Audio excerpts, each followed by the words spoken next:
എല്ലാവർക്കും നമ്മുടെ പുതിയൊരു വീഡിയോയിലോട്ടേക്ക് സ്വാഗതം. സോ ഇന്നത്തെ വീഡിയോ എന്താണെന്ന് വെച്ച് കഴിഞ്ഞാൽ നമുക്ക് ഓണം സ്പെഷ്യൽ ആയിട്ടുള്ള ഒരു വീഡിയോ ആണ്. ഓണത്തിന് ഏറ്റവും കൂടുതൽ അത്യാവശ്യമുള്ള കാര്യമാണ് ഈ മുല്ലപ്പൂ.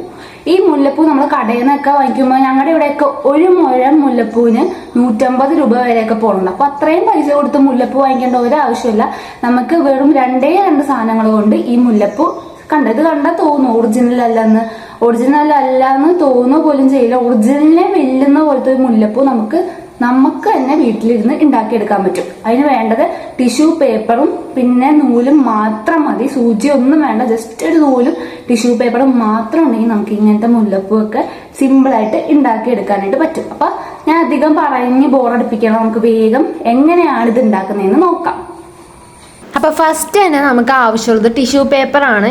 എൻ്റെ കയ്യിൽ വലിയൊരു ടിഷ്യൂ പേപ്പർ ഈ ഒരു സൈസിലായിട്ടുണ്ടായിരുന്നു. അപ്പോൾ അത് ചെറുതാക്കി ഒന്ന് മടക്കി ഇത്രയൊരു സൈസ് ആക്കണം, ഒരു സ്ക്വയർ ഷേപ്പ് ആക്കണം. എന്നിട്ട് അത് കട്ട് ചെയ്തെടുക്കുക. അപ്പോൾ ഞാൻ 2 കിട്ടിയിട്ടുണ്ട്. അപ്പോൾ ഇങ്ങനത്തെ സൈസ് ഉണ്ടെങ്കിൽ ഇങ്ങനത്തെ എടുക്കുക. നമ്മൾ എടുക്കുമ്പോൾ പ്ലെയിൻ ആയിട്ടുള്ള ടിഷ്യൂ പേപ്പർ കേട്ടോ എടുക്കാം, ഡിസൈൻ ഒന്നും പാടില്ലാത്ത. എന്നിട്ട് അതൊന്ന് 3 ഇങ്ങനെ മടക്കി കൊടുക്കുക. 3 മടക്കിയതിന് ശേഷം നമ്മൾ കത്രിക വെച്ചിട്ട് അതിൻ്റെ 2 സൈഡ് ഇങ്ങനെ ഒരു യു വരുന്ന രീതിയിലുള്ള ഒരു യു ഷേപ്പിൽ ഇങ്ങനെ കട്ട് ചെയ്ത് കൊടുക്കുക. നമ്മളിത് നമ്മുടെ മുല്ലപ്പൂവാണ് ഉണ്ടാക്കുന്നത്. അപ്പോൾ അത് വിടർന്ന് കഴിയുമ്പോൾ ഇങ്ങനെ 3 ഇതായിട്ട് ഉണ്ടാകും. എന്നിട്ട് ഒരു സൈഡും കൂടെ ജസ്റ്റ് നമ്മളിങ്ങനെ വെട്ടിയെടുക്കുക. അപ്പോൾ നമുക്കിങ്ങനെ അത് തുറക്കാൻ പറ്റും. ഇങ്ങനെ ഓപ്പൺ ചെയ്യുമ്പോൾ ഇങ്ങനെ കുറേ ഇതേപോലെ കിട്ടിയിട്ടുണ്ടാകും. മുല്ലപ്പൂവാട്ടോ ഇത്. എന്നിട്ട് നമ്മൾ മഞ്ഞയും പച്ചയും കളർ മിക്സ് ചെയ്തൊന്ന് വെച്ചേക്കുക. എന്നിട്ട് നമ്മൾ ഈ ഉണ്ടാക്കിയ സംഭവം ഒന്ന് ഇങ്ങനെ മടക്കി കൈ വെച്ച് തന്നെ ഒന്ന് ഇങ്ങനെ ആക്കിയിട്ടൊന്ന് ട്വിസ്റ്റ് ചെയ്ത് കൊടുക്കുക. ട്വിസ്റ്റ് ചെയ്ത് കൊടുത്തിരിക്കുമ്പോൾ ആ നടുക്കത്തെ ആ സംഭവമാണ് മുല്ലപ്പൂവിൻ്റെ തണ്ട്. അപ്പോൾ തണ്ടിൽ അറിയാമല്ലോ, മഞ്ഞ പച്ച മിക്സ് ആ ഒരു കളറാണ്. ഒരുപാട് ഡാർക്കും അല്ല, ഒരുപാട് ലൈറ്റും അല്ല.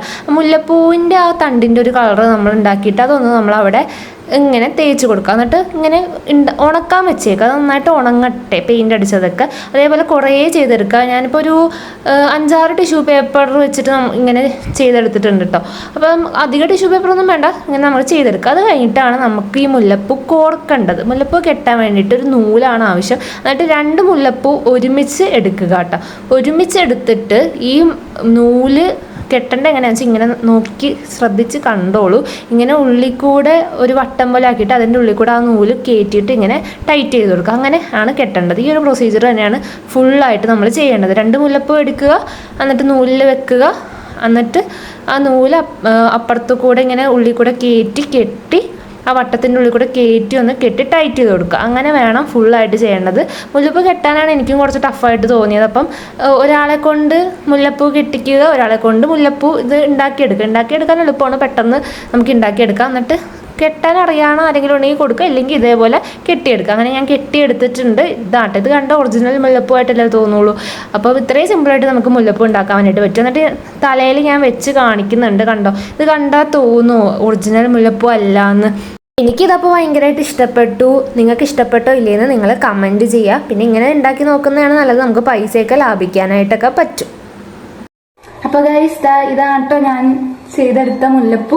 ഈ മുല്ലപ്പൂ വെച്ചിട്ട് നമുക്ക് ഫോട്ടോ എടുക്കണമെങ്കിൽ ഫോട്ടോ എടുക്കാനും ഫംഗ്ഷനും സെലിബ്രേഷനും ഒക്കെ പോകാനായിട്ടൊക്കെ നല്ലതാണ്. ഇതിപ്പോ സാധാരണ മുല്ലപ്പൂ ആണെങ്കിൽ ചിലപ്പോൾ കുറെ കഴിയുമ്പോൾ ചീഞ്ഞ കളറൊക്കെ മാറിയത് അങ്ങനത്തെ പ്രശ്നമൊന്നുമില്ല. പിന്നെ ഒരു സ്പ്രേയും കൂടെ അടിച്ച് കൊടുത്താൽ കറക്റ്റ് ജാസ്മിന്റെ സ്പ്രേ ഒക്കെ കിട്ടുമല്ലോ. അപ്പൊ മുല്ലപ്പൂടെ മണവും കൂടെ ആകും. അപ്പം എല്ലാവരും ഇത് ഉണ്ടാക്കി ട്രൈ ചെയ്ത് നോക്കൂ. പൈസ നമുക്കിങ്ങനെ ലാഭിക്കുകയും കൂടെ ചെയ്യാം. അപ്പൊ ഇനി മുതൽ നമ്മുടെ ചാനലിൽ കുറച്ച് ദിവസത്തേക്ക് ഓണം റിലേറ്റഡ് ക്രാഫ്റ്റ് കൂടുതലായിട്ട് ഞാൻ ചെയ്യുന്നതായിരിക്കും. പുതിയൊരു വീഡിയോ ആയിട്ട് കാണുന്നവരെ ടാറ്റാ.